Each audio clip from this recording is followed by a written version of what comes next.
Welcome, everyone, to the Nerd Journey Podcast, episode number 94. We're joining you every week to talk IT career progression and bring you the advice we wish we'd been given earlier in our careers. I'm your host, John White, at VJourneyman on Twitter, joined by my co-host, Nick Cordy, at NetworkNerd_. Hey, Nick, how's it going? Hey, John, I'm doing great. We are both pre-sales technical engineers with backgrounds in IT operations. We hope our career discussions will be vendor neutral, relevant across disciplines, and remain timeless. If you're enjoying our content, please drop us a positive review on Apple Podcasts or wherever you subscribe. And if you want to get in touch with us, tweet or DM at Nerd Journey. Ultimately, we're just two nerds on a journey. A journey to virtual enlightenment. So let's take a trip. Awesome, Nick. This week is part 2 of our discussion with Paul Green, the Chief Development Officer, and I still think he's acting as CIO of Angel Medflight. Yes, and this really comes from our love of sequels, ladies and gentlemen. That's why we break the interviews into 2 parts. That's right. Also, our dislike for 90-minute long interviews. Yeah, that too. I'll tell you what, man, this is a good one too, because we finally got someone on here that explains what a CIO does. I think maybe that's something that not everyone understands. They think they do, but I like hearing it from someone's mouth who's done it. Hey, what do you do? How do you get there? It was very interesting to me. Yeah, definitely. I also liked kind of, guiding people on the path to that and personal growth if that, leadership direction is something that you're interested in, or if it isn't and you're just interested in growth. It's all about the growth mindset. Well, without further ado, let's get to part 2, Paul Green's interview.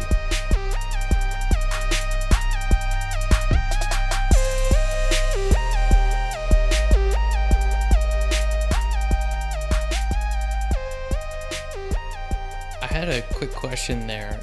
It sounds like you've done a fantastic job of communicating purpose, how you lead to your employees. What tips would you have for the individual contributor to communicate better with their manager and how to level up and think like a manager or leader, excuse me? I mean, we talked about some of the leadership qualities, but if I'm starting off as an individual contributor, how do I think more like my boss does? And how do I raise that as I go up the chain? I would say ask a lot of questions. One of the things that I'm notorious for is 1, talking a lot, and 2, asking a lot of questions. My first boss when I got into IT was like, you got to stop asking me questions. And I'm like, I need to know the answers. I don't know. I'm asking you. And he didn't know the answers. And so when I first started out, unfortunately, I was on this learning path that I would buy all these overpriced books at Barnes and Noble. And I used to have a collection. I recently threw them all away. I threw away 700 IT related books, whether they were Microsoft or Cisco or whatever. And I only threw them away because they were so old. I recycled them, but I was on this war path to get as much information as possible. And, I used to ask a ton of questions. And I think that if you are as a new employee, ask a lot of questions. If you don't understand something, ask. And don't ask sarcastically. Ask in the sense that hey, we are doing this, but why are we doing it? So you can have a better understanding of why we're doing something, so you can understand why it applies to your job and or it applies to the goal that you guys have. And the more questions you ask, the better you are going to be at your job and understanding what you need to do, because you might ask a question and get an answer and you're like, oh, well, maybe I need to change what I'm doing right now. And whatever that project is that you're on, you're going to change that trajectory of it because you now have just understood something a little bit differently than before. One of the things I used to do a lot, which I don't know if it was good or bad at the time, I found out, my old CFO was like, why did you talk to so-and-so?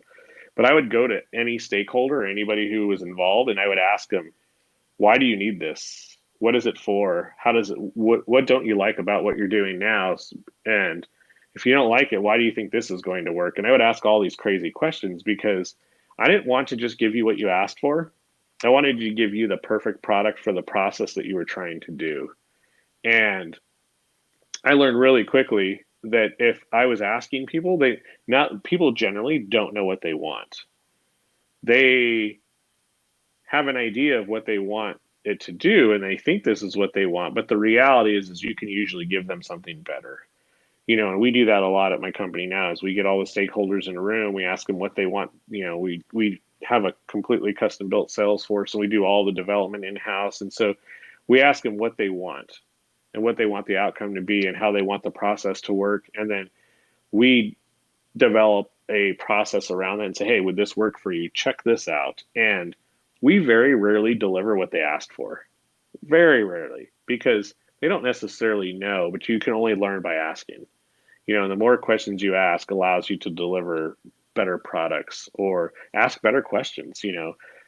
Sometimes I would ask a question, I'd get an answer, and then I'd be like, oh, and then I have to ask another question because I needed to understand the answer. And then, like, sometimes it would lead you down this path where by the time you were finished asking all your questions, you were like, oh, well, I started this out the wrong way because now you understand the whole process because it's all a chain of events and everything is this big, huge chain of events until you get to that finished product. And, just to ask a ton of questions, and it's Yeah. tough because I don't think anybody should start off with a goal of being oh, I want to be a supervisor or I want to be a manager or I want to be a CIO. Just start out by working hard, asking a lot of questions, and getting outside of your comfort zone.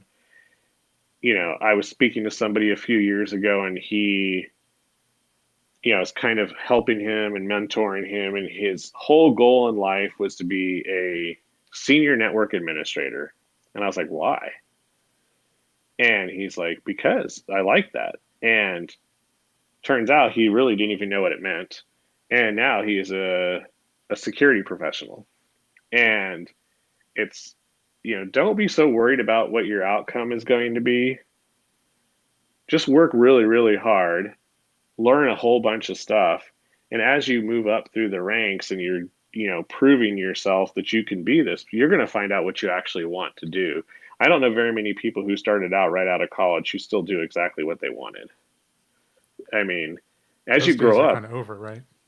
oh yeah, absolutely. Well, especially in the tech world now, people jump jobs like every 2 or 3 years. I was at the same company for 17 years before I came to Angel MedFlight, and I cried when I left. I was like, so like it's just different, Like my grandpa worked for the same company for like 50 years, and you just don't have that anymore. There's no loyalty in work, and I think a lot of people years, it's a different world, number one. And number two, now a lot of people are motivated purely by money. And I don't think that a lot of people were motivated by money, years prior because you would have, if you worked at the same small company for 40 years, you didn't make an exponentially more amount of money every year. It's just not possible because they probably didn't make enough money to pay you that. And they're not going to give you crazy raises every year. So you work there for the love of the job. And you maybe for the people that you worked with or because whatever your job did, you loved what it meant to other people, like if you talk to like somebody who used to work for Chevy back in the 50s and 60s, they loved it because they were putting cars on the road for the American people and it's like it's a whole different kind of thing. You talk to somebody now, it's like it's just another $15 an hour job stamping steel. It's a very different mindset, and it's a different time, it's very different. Times have changed a lot, right? Like there was a time, in this country where you could make like $20,000 to $35,000 a year, buy a house, and raise a family and be comfortable and have stability in that job, too, right? And not be worried about year to year whether it was going to go away. So a lot about the country has changed. But Oh, yeah, absolutely. that's a Absolutely. really You good couldn't point. do anything for $25,000 a year now. Yeah, couldn't even buy a doghouse. That was the joke my father used to make. Um, it's interesting because we've nibbled around this a couple times now, but you did have the CIO title, and I think I expressed to you before we started recording. I talked to kids who are kind of like entry level, a couple different times in the IT industry, and they've expressed their goal is to become a CIO, and I was like, you know, 10, 15 years in the industry. I don't necessarily know what a CIO does, and I certainly don't think you do, but somehow you have the dream to become one. It's a real interesting, ladder climbing like aspiration, I think, which is what you were, mentioning. But, while we do have you here, maybe we could ask you to kind of, explain to us what that job is, in a way, the things that you do in that job that people don't necessarily understand. And what keeps you up at night? Just No, make sure and not answer that. Not that. that. Don't answer that. Nobody Teasing, answers that. We teasing. I'll answer the last question first. What keeps me up at night is telecom. Telecom keeps me up at night, and if you work in telecom, you should hate your job because it is absolutely terrible what I have to go through to get fiber at my business or MPLS or whatever it is. It's a nightmare.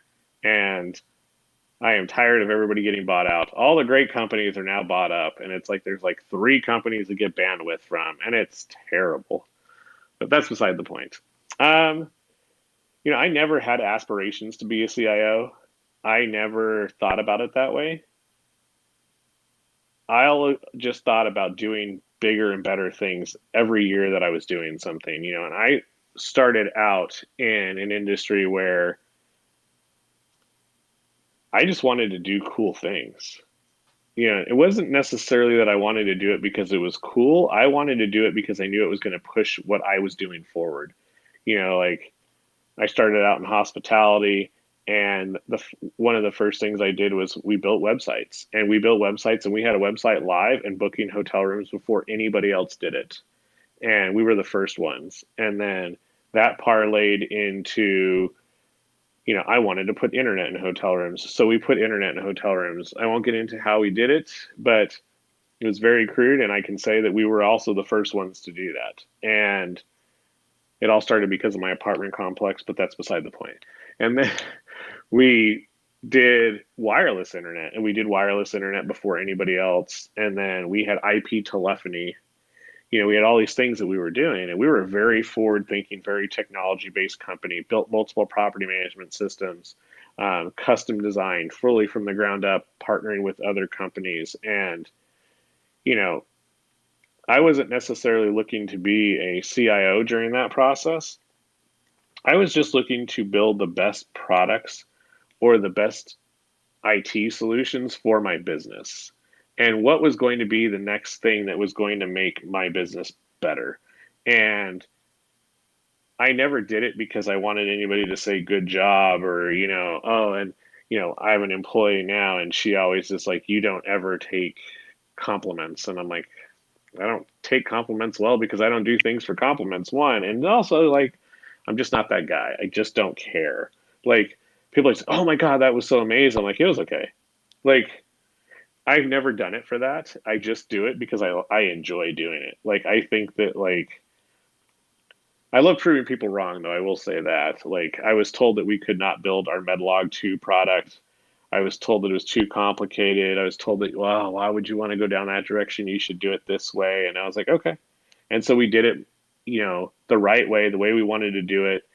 And I love the fact that, like, I get to prove people wrong, and not to prove them wrong so they're upset about it or anything like that, but because, like, hey, one, don't tell me no. Anything is possible. I mean, you have a cell phone right now that's in your hand that's more powerful than the first space shuttle that we sent into space. It's more powerful than what we did to land on the moon. I mean, come on, anything is possible. If you could go from landing on the moon to having a freaking supercomputer essentially in your hand, when you compare it, anything is possible. And so, it's just doing things and doing things and doing things. And one thing, eventually kind of led to another as I was, moving up through the ranks, and then CIO, and then, still doing these things. And, a lot of it is you don't really know what a CIO is until you get there. But if you're always trying to come up with ideas to make your business better, you're getting closer to that every single day. Because a CIO 15 years ago is completely different than a CIO today. A CIO today is 50% operations and 50% IT, I think, because now IT, especially with what's going on right now with the pandemic, is more in the forefront of a CEO's mindset than it was ever before. Because business gets done because of IT. It's not an afterthought and it's not something that just happens in the background. Quality IT drives businesses forward. It's always been like that, but it's never been thought of like that. And everything that I've done throughout my entire career has been about pushing the business forward. And a lot of CIOs or CEOs, I'm sorry, took that for granted. I had a CIO at my last company, and every single time you asked for money, it was like, why do you need that? Oh, it's not important. We're going to buy this or we're going to buy that. And it's like, do you understand that, like, the better property management system you put in your facility, the less time it's going to take for your employees to do their job, which means they're going to be able to do twice as much work in half the time. And you should always be thinking about how to make a better process, how to build a better process. And to me, I always make comments that my customer is my team member, my fellow employee is my customer. And if I'm treating my customer, who is my fellow employee, right, and I'm giving them the products they need to do their job better, to do their job faster, to do their job easier, the end result is that they're going to treat my customer 1,000 times better. I'm never going to have to worry about how my customer is being treated because I'm treating my team members the right way. And in turn, they're going to automatically treat my customers the right way. And every day is going to be better. And you're going to be growing as a team better. And you're going to exponentially grow because your employees have better tools to do their job every single day. So, just keep pushing forward, keep asking the right questions to build better processes, and IT builds better processes. If you were to look at, even 5 years ago, even today in a lot of organizations, especially like in healthcare, they use a lot of paper. There's a lot of medical charting on paper, but IT took what was this unbelievably daunting task of storage and cost and compliance and everything like that with boxes and boxes of paper, and took that to possibly the palm of your hand, like in our case with MedLog, and all of our medical records now are digital. The process of getting them out to a provider is easier because you can email it. Technically you shouldn't because it's not HIPAA compliant, but you can get it to them digitally. You can get it to them securely. You no longer have to get a printer. You don't have to print out 1,000 pieces of paper. You don't have to put it in an envelope. You don't have to mail it to somebody. All of that saves time and money. And the more people start thinking about how can I make my business better through IT, the more they're going to rise up in the ranks, and the more they are going to start thinking more like a CIO, because you have to be somebody who is just as worried about the operations of your company as the budget in IT and what products IT is delivering. And never think about a product just because it has a cool tagline. Don't think about, I've got to have cloud computing or I've got to have SD-WAN, whatever it is, because that may not be the best product for your business. And it's not just about buying the new fancy shiny thing because everybody else has it. And I think all too often a lot of, directors of IT and CIOs don't want to be the only person in the room who's like, oh, I don't have SD-WAN. They want to be part of the in crowd. So like, yeah, of course I got SD-WAN. They have no idea why they bought it, but they did because it was a cool tagline at the time. And so now they own it. Well, maybe it wasn't the right fit for your business, and so like that's really tough, is buy the products that fit your business the best and what your guys' direction is and what your ultimate goal is. Yeah, maybe it's going to be SD-WAN, maybe it's going to be, Salesforce, whatever it is, but make those decisions as you're building your company's end goal. Don't just go out and buy stuff just because it has that really cool tagline right now and some CIO magazine or, whatever you read on Forbes or something is like, look at the top 10 cloud providers. And you're like, oh my God, I have to have that because they're doing this, and yeah, it's cool. It's great marketing, but does it really mean something to your business moving forward? It's interesting. So you mentioned alignment with business, and then increasing the quality of projects that you're working on and the area of effect within the organization and maybe even beyond the organization. And with those kinds of three things, you can't help but get better at what it is that you're doing and moving, maybe even up and higher within the organization, regardless of whether you're managing people or you end up with a C-level title. Exactly. Exactly. And you're going to, as you're rising through the ranks, if you start out thinking you want to be a CIO, you might be disappointed when you don't end up being a CIO. So organically move up through an organization because at the end of the day, you might be like, wow, I'm way better at this.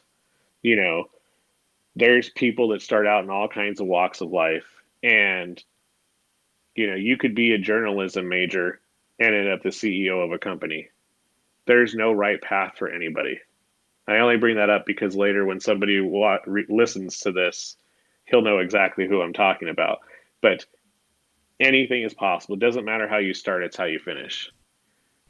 I was going to say, I imagine that as you're working on these projects and providing more value to the business, you kind of get to do some internal marketing within the organization for yourself. People in other business units that I would guess you'd have to work pretty tightly with if you're working on applications that touch their stuff. They're going to know who you are and know what your brand is, what you're about. And if you then want to slide over into that department, maybe you've built a bridge to do it. Absolutely, absolutely. Prime example, we had a team member in our RCM, which is revenue cycle, current college student, going to graduate this year in May.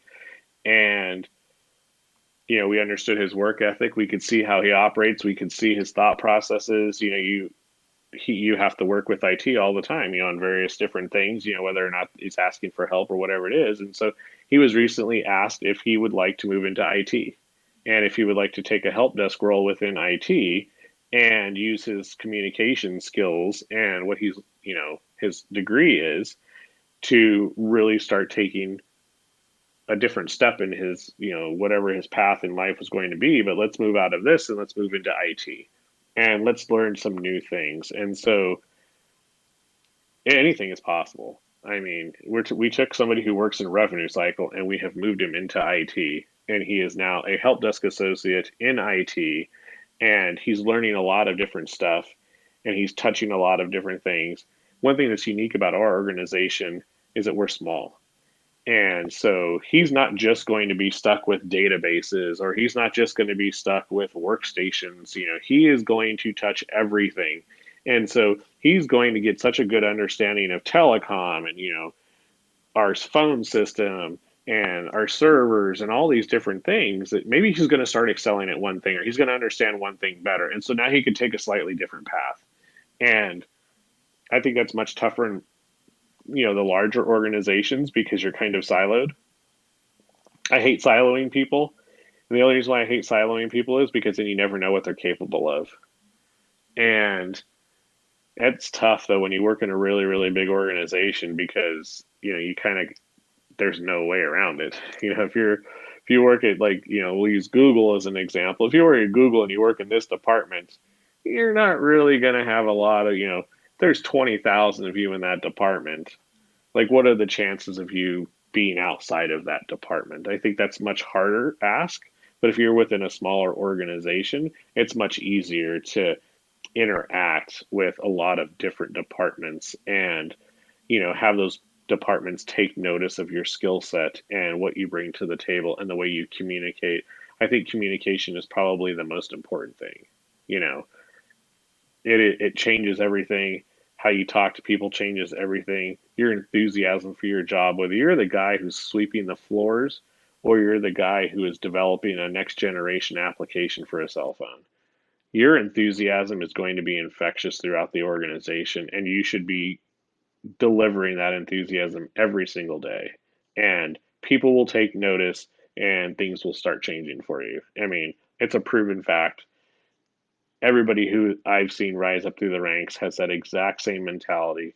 You know, the worst thing you can do, and I hate to see this with people, is they're in the same job for years and years and years. And you can see that, like, maybe they're not that happy. And hey, if you're not going to show that you have an enthusiasm level to do something else, then you're always going to be that person. You know, we have recently there was a person who really wanted to be a supervisor. They're no longer with the organization, and they didn't get the position. And it's like, you didn't get the position because you never showed that you were capable of it. You have to show your superior that you're capable of the position that you're going to be applying for. You can't just be like out of the blue one day, like, oh, I want to be the supervisor, apply for it, and then expect to get that position. You have to have been selling yourself since day one and doing the right things and communicating the right way. So when the time comes that you want to apply for that next step in your career, that those people that are above you, those superiors that are going to give you the opportunity to move on, have taken notice of that and have seen how you operated every single day and seen how you were with your other team members. You know, I love it when an employee takes the initiative to help out other team members and to be super proactive and to help guide and, pump up their fellow team member to be like, you got this, let's go, come on, we're just this close to our goal or whatever that is. And you're going to notice that. And when the time comes and there's promotions available or whatever it is, you now automatically put yourself in a front row seat to be potentially that person who gets that promotion. It's a lot easier to sell yourself over time than it is to go into an interview room and then hope that you got what it takes. I heard you say the words you're going to notice. So, like, you as the leader are going to notice. Absolutely. Now, how do I make sure that my leadership notices what I'm doing without maybe over communicating it? Does that make sense? Like, I want people to know I'm doing a good job, but I don't want to be like, hey, look what I did, look what I did, look what I did. I don't necessarily think you have to. A good leader is going to notice because it's obvious. But if it's a bad leader, it's going to be really tough. Um, One of the things that, is, and I think actually Basque has talked about this, I talk about this a lot. People don't work for organizations, people work for leaders. And if you are working for a good leader, you're going to have a good outcome. If you're working for a bad leader, then you maybe need to start looking for another position. Work for people. Work for people that have the same mindset you do. Work for people that you want to work for. Don't work for somebody that you hate or that's not noticing what you're doing. You know, Maybe they're a really good leader and they're not noticing you. Maybe you should have a conversation and, say, hey, I just wanted to let you know that, like, I'm trying all of these things. I just want to make sure that, like, you know, I'm doing the right thing, and that, if you need me to do something else, let me know. I'm happy to step up and be very humble about it. Don't be like, hey, you're not noticing how good I am at my job. Like, do something to have a conversation. I think that conversations are extremely important. I think that questions are extremely important. And, put yourself in that position to very humbly make them notice. But, work for a leader, find a person that you want to work for and that has the same mentality as you and somebody that you can get behind. And if you can get behind their why, then they're going to help you along your path in your career.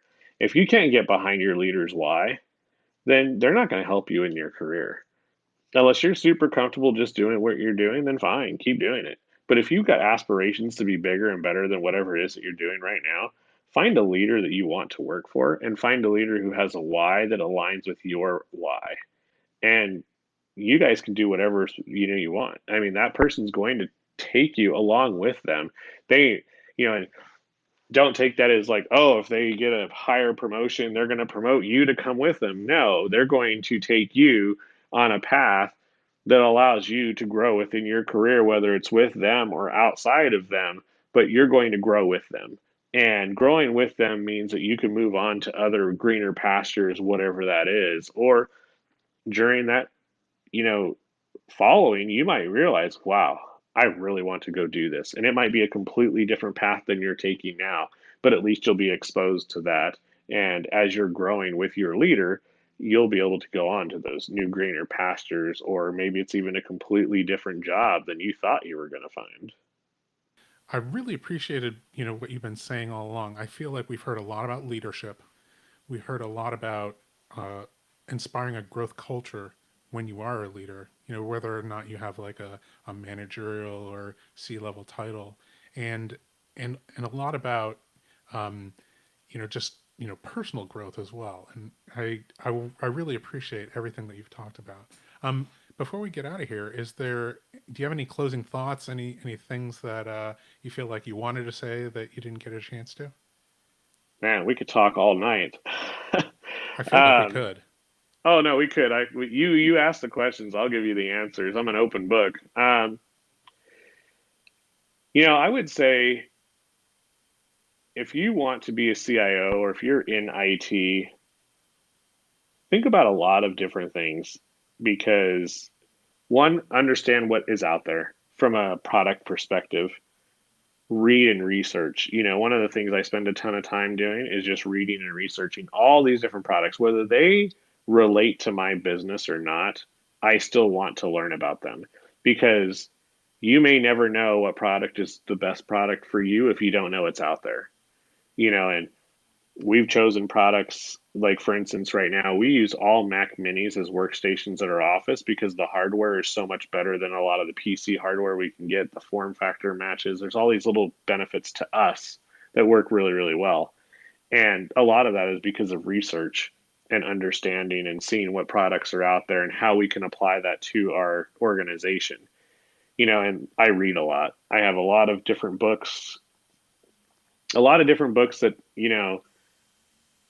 kind of wide spectrum of different, I don't know, categories, I guess you could call it. I just finished reading the Andre Iguodala, The Sixth Man book. You guys should know him. He played for the Warriors. He's a U of A graduate. Great book. I just started Phil Knight, The Shoe Dog. I also have Start With Why by Simon Sinek. You know, you're never done learning. I think one of the things that I just finished talking to my fake kid, my neighbor's daughter. She just graduated ASU this year, and we just had a whole conversation about. She's like, "I'm done. I'm done with school," and I'm like, "You're never done learning," And I started putting her on the path of these are the books that you need to read because she's like, "I don't know what I want to do, and I don't know this, and I don't know that," and like I'm trying to get her in a different thought process because something I wish I would have had when I was her age and a thought process that is totally different. Like I was the same way. I was like, I'm done. Like let's party, and had I known what I knew now, I would totally have changed my learning. I'm always learning something. I'm always reading about something. I don't like to be told how to do something. I like to learn how to do something.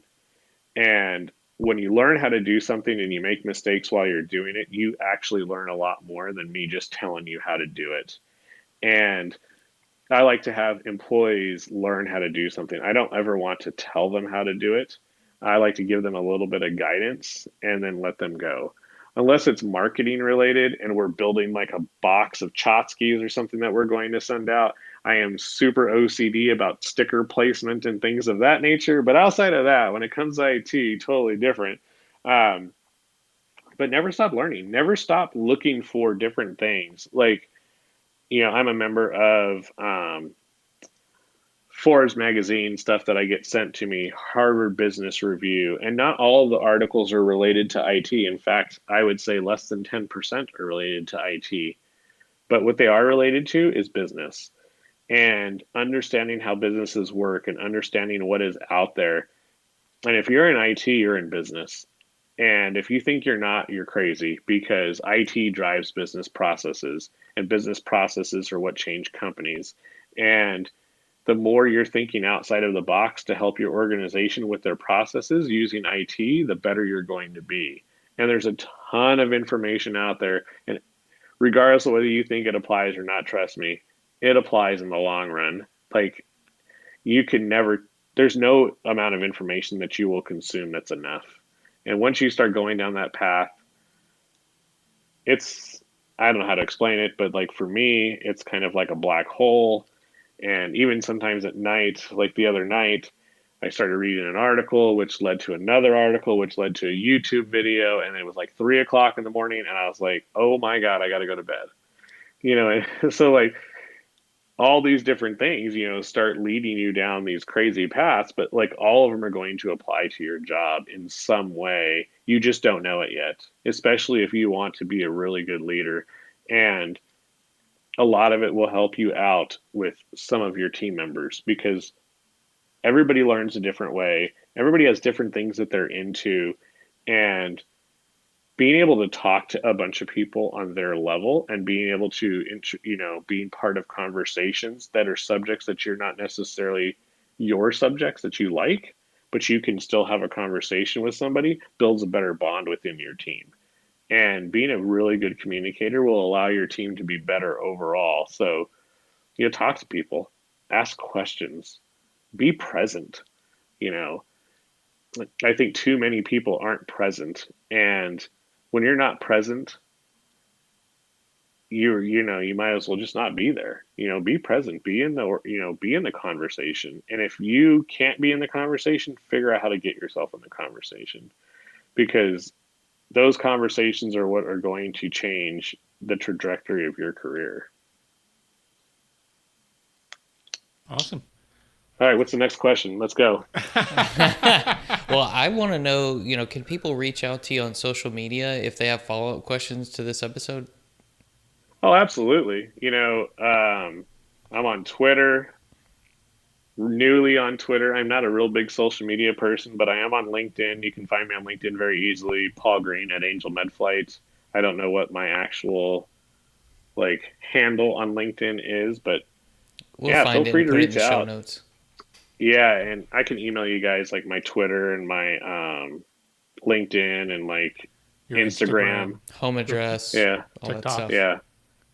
Cell number. Awesome. Cool. Well, Paul Green, thanks very much for joining us on Nerd Journey. Oh no, thank you guys. Have a great afternoon or evening, and hopefully the fires aren't too bad tomorrow, and you guys have some good quality air to go outside. Yeah, thanks again.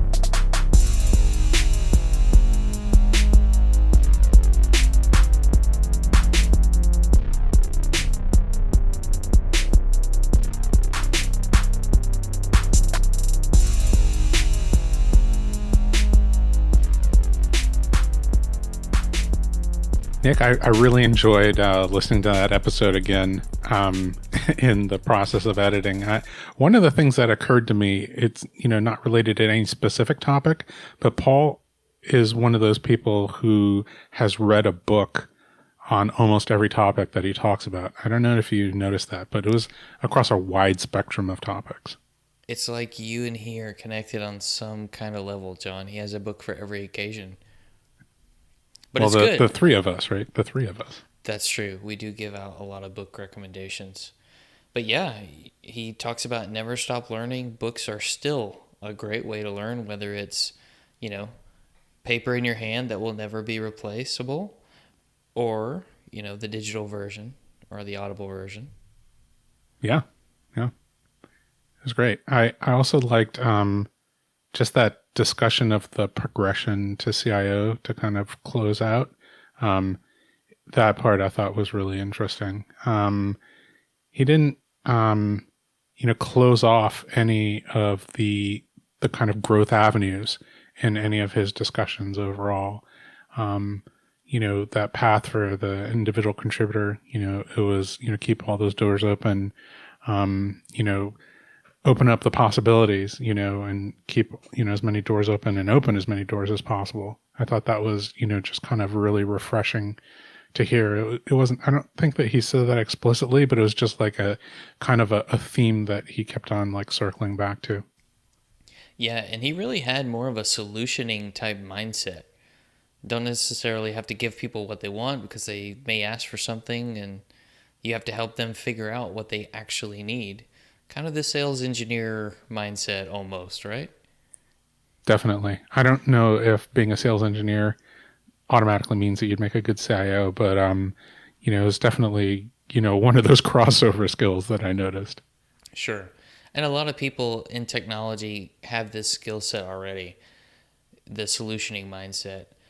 I will tell you, he did echo some advice that has already been given by the John White School of Mentoring curriculum, episode 19 on process over outcomes. So Paul says, don't focus on the outcome, and that you're going to figure out what you want to do as you go through the process. Putting too much pressure on yourself to achieve a specific outcome while not focusing on doing a good job where you are now, it's not going to help you. Yeah, absolutely. I definitely, heard that. And I think we might have even both like looked at each other when he said it during the interview, it just perked up both of our ears. Anything else before we get out of here? I don't think so.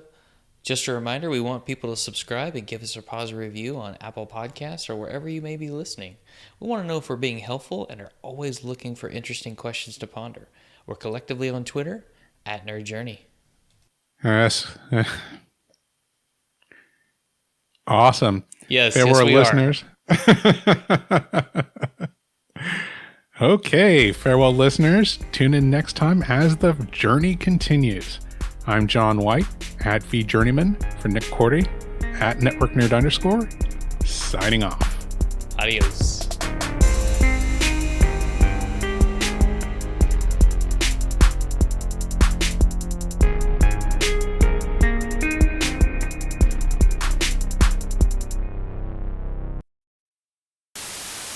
Hey, Nick, how's it going?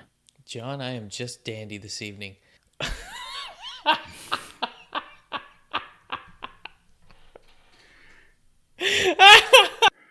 John, I am just dandy. We are both pre-sales tech.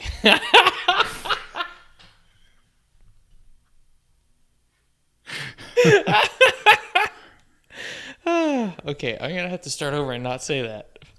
All right.